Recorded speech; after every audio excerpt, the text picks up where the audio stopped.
While I may not be the biggest fanatic of pinball, or claim to be, I'll be more than happy to put a quarter or two into a machine just so I can have some fun when normal arcades become boring. This is why, when I saw Pinball Arcade, I immediately thought of Call of Duty. Level, are you crazy? Not only are you talking about the best game on Earth, but you also claim that pinball's like Call of Duty? I think it's about time we actually start killing this nerd. Whoa there, buddy. This doesn't involve gameplay, it involves DLC.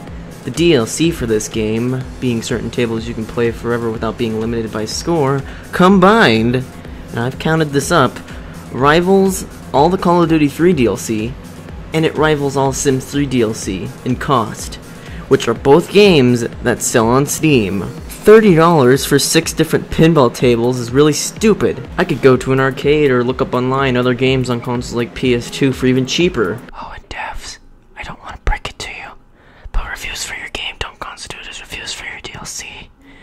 And even if they were, your DLC is rated higher by IGN than your actual game is. But what if I want to buy one pinball table level? Good question. It will only cost you the low price of $5. Take that as you will, but also for $5 you can get a bunch of games on Steam that have way more replayability, like Doom 2 and Deathmatch Classic. And those aren't on sale.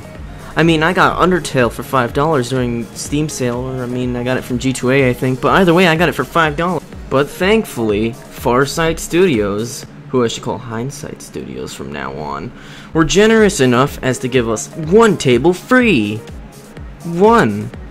And this game on Steam is labeled as free, not free to play, like some other games would be, but free. Hindsight, if you expect me to take this game seriously, get your labeling correct. I'm not saying free to play is bad, but what I'm saying is that the devs should understand the difference between giving a game for free and having people to pay for content of an otherwise free game. Before I start with the review of the actual game, no, I won't be talking about how pinball works. I might mention some noteworthy things about the table, but this won't be an explanation on how you play pinball. You press buttons, you move a ball. What else do you need to know? It's like Pong, only it's a physical thing, if that makes any sense. And I just did explain it. Why? What am I doing? Well, starting the game up, we get some copyrighted song I'll probably never know the name of, nor will I ever care about it. And I won't be playing it for obvious reasons. But spoiler alert, it's about pinball! Oh my god, it's such a shock! Believe it or not, the UI used to be way better before. And I should know, I played this back when the game had just gotten greenlit on Steam.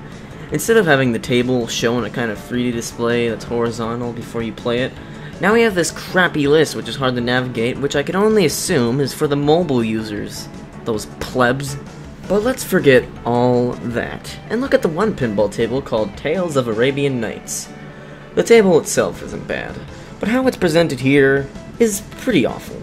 Sure, we have most of the important parts in high quality like the genie and the lamp, but when you look closely, the walls behind the table and the words on the table, they really look low quality.